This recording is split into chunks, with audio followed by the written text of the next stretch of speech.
I'd rather live with Mom than with you. Just before midnight arrived, it was a calm Friday night. I was working on some projects I had brought home at the dining table while my husband, James, was playing an online game in the living room. James mentioned living apart in passing, as though they were talking about the weather. I was taken aback. Why? I inquired, attempting to comprehend his rationale, particularly given our recent marital difficulties. It was midnight on my 35th birthday. My name is Madison. James's surprise statement felt like a bombshell to me, a nasty birthday gift that left me stunned when I was undergoing reproductive treatments. You're 35 now, right? Without taking your eyes off the game, James said. It would be a high-risk pregnancy even if you were to become pregnant. I'm done trying to conceive with you. I'm going in with my mom because of this. What? That defies logic in any way. I shot back, perplexed by his choice to move in with his mother and give up on having children. James and I had married the year before last. Initially, we planned to enjoy some time as newlyweds, but James was eager to start a family. As the youngest of 3 brothers, with each of his older brothers already married, and with 3 kids each, James was often told by them that it's best to have children while you're young and energetic. Encouraged by this advice, we laughed it off and enthusiastically tried to start our own family. But a year passed without success. At one point, James snapped, "You need to get this checked out." "Check what?" I asked, confused. "Find out why we're not having kids." "There must be something wrong with you," he shouted. I was infuriated by his assumption, but I still went to see a gynecologist just to be sure. To my dismay, the tests revealed I indeed had issues making conception difficult. The diagnosis was a shock. I had no symptoms, and it was completely unexpected. Dr. Thompson explained that while challenging, it wasn't impossible for me to conceive naturally. However, sharing this news with James felt overwhelming. That evening, I tried to explain the situation calmly over dinner. James's reaction was triumphant, as if he'd been proven right. "I knew it was you," he said smugly. "But I can still get pregnant," I stammered, trying to defend myself. James glared at me coldly. "No, it hasn't happened yet, so it's not going to," he declared, jumping to conclusions. I felt my anger rise. "For all we know, you could be the one with the problem," I retorted, raising my voice. James shouted back, "Madison, the results are clear, yet you still try to blame me?" Unbelievable. In a fit of rage, he slammed his hands on the table, causing me to flinch. "You're just a failure who can't have kids," he spat before storming off to the bedroom. His harsh words left me in tears as I cleaned up the dishes alone. I told myself that he was just shocked and lashed out in the heat of the moment. If we could just have a child, I believed we could be happy again. Determined to win back his heart, I started going to the gynecologist regularly and learning more about our situation. My anxiety grew, and even on the days most likely for conception, we had no success. I became obsessed with the idea of getting pregnant. One morning, I cautiously suggested, "Let's try tonight, please." He responded with disdain. "Isn't it embarrassing to bring up such a topic first thing in the morning?" I blushed, feeling awkward. Though it felt uncomfortable, such discussions should be natural between spouses. Trying to keep my tone gentle, I continued, "You want children too, right?" But James coldly replied, "Honestly, I don't even want kids. They're too expensive. I only considered it because my brother said a man isn't truly an adult until he has a wife and kids. But now, with this excuse from you, I couldn't care less." From then on, Whenever I tried to approach James, he would refuse, claiming he was too busy or too tired. I was also exhausted from work, and the repeated rejections were a blow to my pride. Lately, James had become absorbed in online gaming, staying up late into the night. As a result, we hardly talked, let alone had any intimacy. It felt like James had lost interest not only in having children but in me as well. Despite everything, I continued to visit the gynecologists. I was taken aback by the sheer number of couples at the fertility clinic. The place was always bustling, and even with an appointment, a 2 to 3 hour wait was common. It was somewhat comforting to see so many couples facing the same struggles, all doing their best. Occasionally, I'd see couples leaving the doctor's office with tears of joy streaming down their faces. The wives, with still flat bellies, would gently touch their stomachs while their husbands walked closely beside them.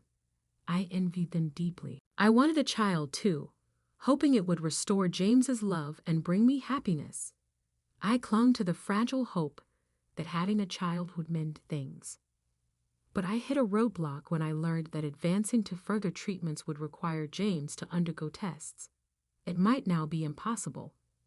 The walk back from the clinic always left me feeling desolate and on the verge of tears. As I stepped onto the main street, I noticed an elderly woman in flamboyant attire catching my eye. Her thick makeup and brightly colored dress were almost overwhelming, though I couldn't recall knowing anyone like her. She had an oddly familiar presence that momentarily distracted me from my tears. Could that be my mother-in-law? I wondered, staring in disbelief. Even though we lived in the same city, we rarely crossed paths, and she looked completely different from what I remembered. However, the distinctive mole on her cheek was unmistakable. My mother-in-law was supposed to be a modestly dressed, typical grandmother, so her radical change in appearance was shocking. I quickly blended into the crowd, trying to avoid her. The truth is, my mother-in-law is quite a character, indulgent with herself yet harshly critical of others. She's notorious for hurling insults that most would find shocking, and she showers James, her youngest son, with favoritism, treating her other children merely as financial resources. Even her other sons detest her. When my father-in-law was dying of cancer last year, there was talk of her moving in with one of her sons, but both the eldest and the second son firmly refused. We expected the request to come our way, but she announced she would live alone while she was still healthy, possibly out of spite or simply due to her nature.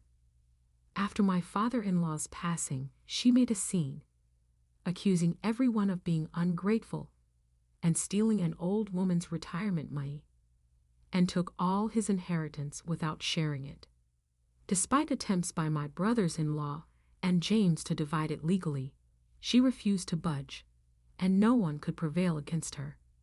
She once told me, "I have no interest in getting along with you, so don't come to my house." Despite her usual clashes with my sisters-in-law, this interaction was relatively peaceful.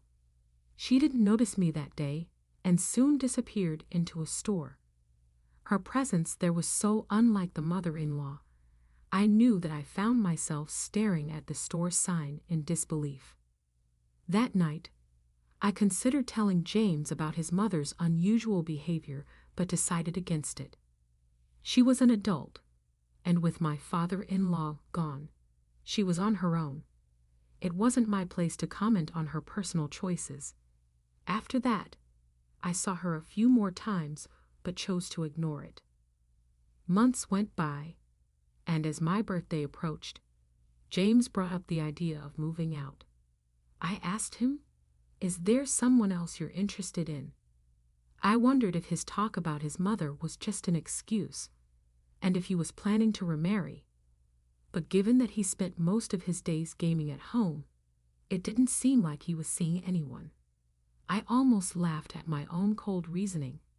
James replied, "Well, there's a girl in my gaming group I kind of like, but it's just online. For all I know, she could be a guy pretending to be a girl." His response only made the situation more absurd. If he could make rational judgments about his online interests, why was he suddenly talking about moving out? It made no sense to me. James simply repeated, "I just want to live with my mom more than I want to live with you." I couldn't understand why James would prefer living with his mother over staying with me. "So, have you come to dislike me and lost your love for me?" I asked, my heart aching just to voice the question.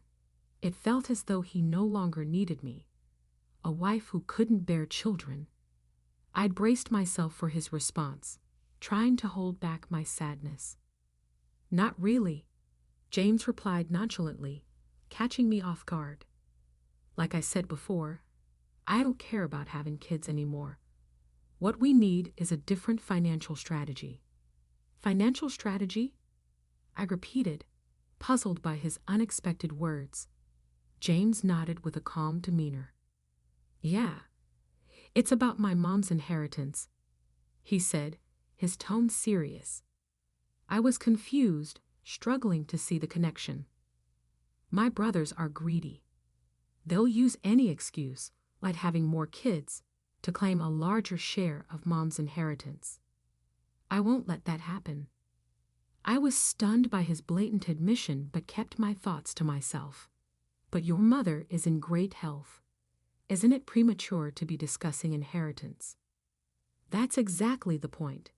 She dislikes you but favors me. Living with her now could give me an advantage in the inheritance. Plus, it's a substantial fortune my dad left her. We could live comfortably without working hard. We don't have children to look after us in our old age, so we'll need the money," James explained with a dismissive tone. I was horrified by the implications. "So you wanted children because you needed them to care for you in your old age, and now that's not an option.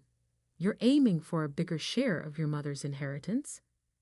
I hoped my assumption was wrong as I sought confirmation from James, but his response confirmed my worst fears. "Exactly. Children are supposed to look after parents. By living with my mom now, I might even secure the entire inheritance," James said, showing his strong allegiance to his mother and lack of intention to be fair. I remained silent, feeling the depth of his familial ties. James continued, "When Mom passes away, I'll move back in with you.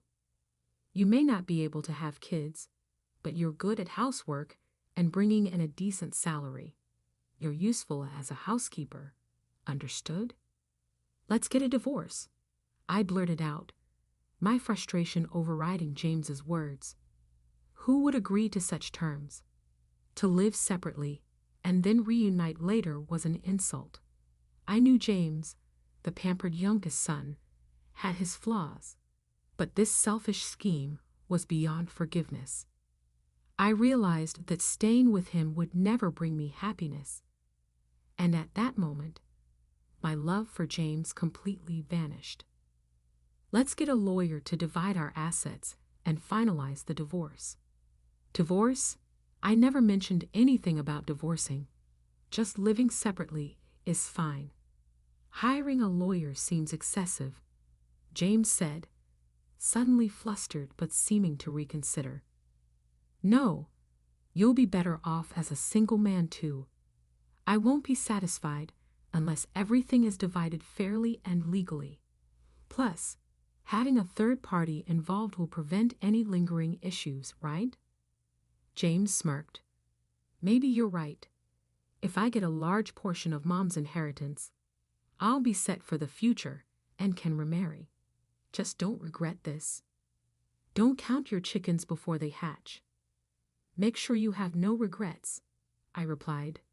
The next day, I contacted a lawyer recommended by a divorced friend and arranged a consultation. I also informed the landlord that only James would be moving out and organized the moving company. While making these arrangements, I overheard James on the phone with his mother, saying, "I want to live with you and take care of you." I was astonished that he had proposed moving out before even discussing it with her. According to James, his mother was excited about the arrangement and had a few requests. As a result, the divorce preparations proceeded surprisingly smoothly.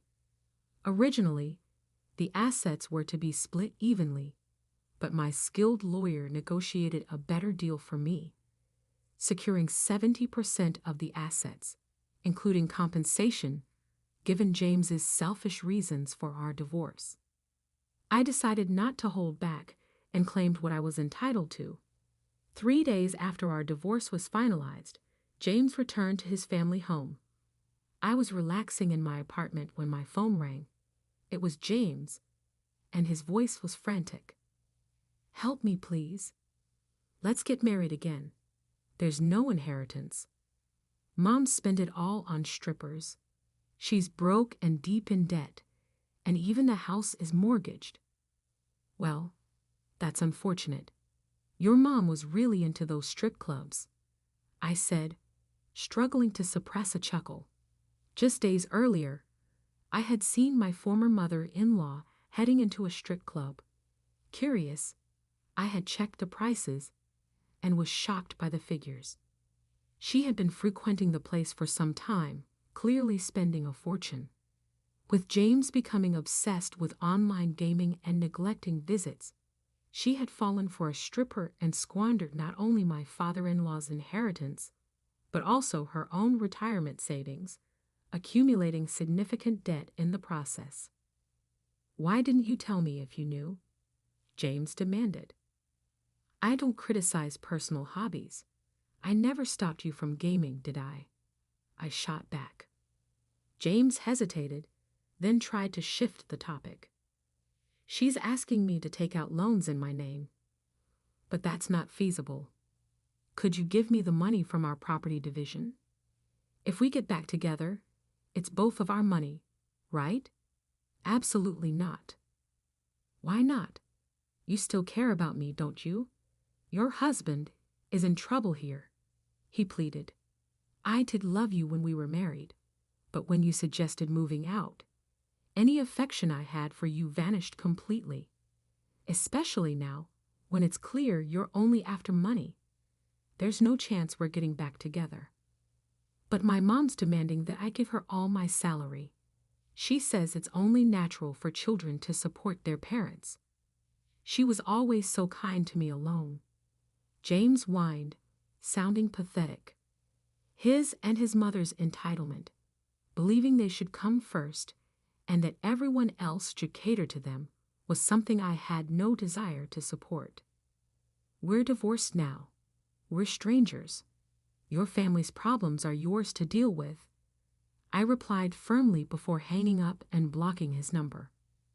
Next, I gave my ex-sister-in-law a call. Even though the divorce had only been finalized 3 days earlier, the urgency of the issue made it obvious that waiting would not be an option.